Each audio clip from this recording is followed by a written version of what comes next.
When you think of a cactus with petals, you're thinking of an Opuntia. Commonly called the prickly pear cactus, Opuntia is a genus with a lot of variety. In this guide, we're going to go over the background of Opuntia, as well as why we love them for lazy gardeners, and some basic low-effort care tips on how to take care of these plants. Opuntia are a genus of about 150 to 200 species of cacti found all over the United States. Commonly called the prickly pear cactus, Opuntia are native to the Americas and are well adapted to arid climates. They're known for their paddle-shaped stems, round fruit, and brightly colored flowers.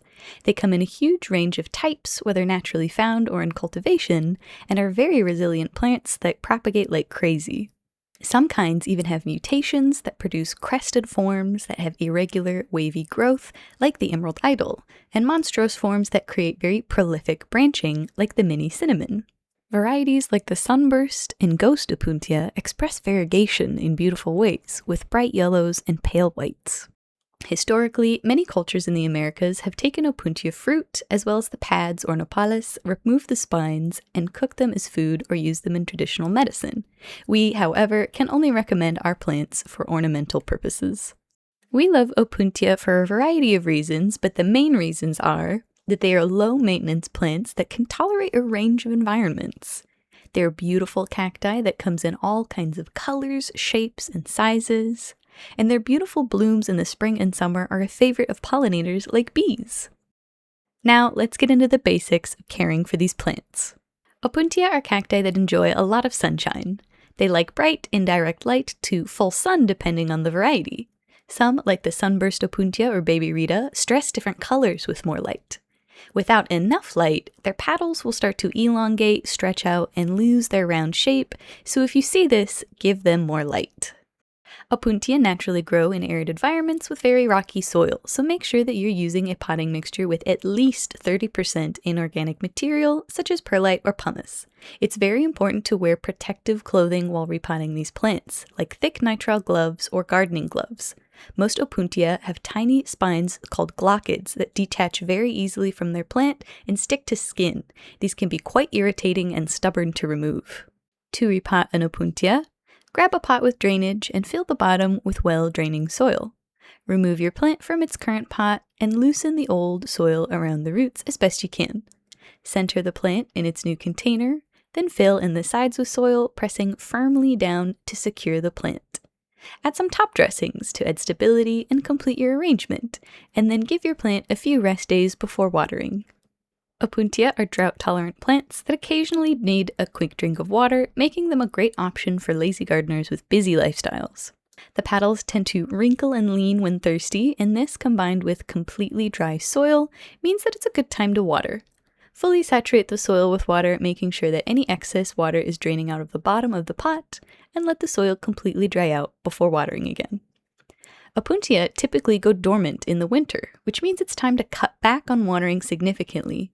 During this time of rest, only water when the stems are shriveled and the soil is completely dry. Healthy Opuntia have firm, thick petals and upright growth. Scarring is normal to see, especially on older growth, and as they mature, the stems get very woody and tree-like. They can have a mixture of longer, more rigid spines and smaller, fuzzier spines called glochids.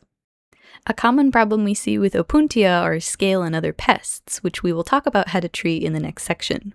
Another common problem is soft, mushy stems and rot, likely due to overwatering or too organic soil. Let the plant dry out and give it some more inorganic material. Opuntia tend to be affected by pests such as scale, mealybugs, and spider mites. We recommend 70% isopropyl alcohol as treatment, as well as a preventative measure. Fun fact, a practice deeply rooted in Oaxaca, Mexico, people have used Opuntia as a way to cultivate cochineal scale and use them as a natural, vibrant red dye for things like textiles, paintings, and clothes. Opuntia exist in a range of environments from USDA zones 8 through 10, depending on the species.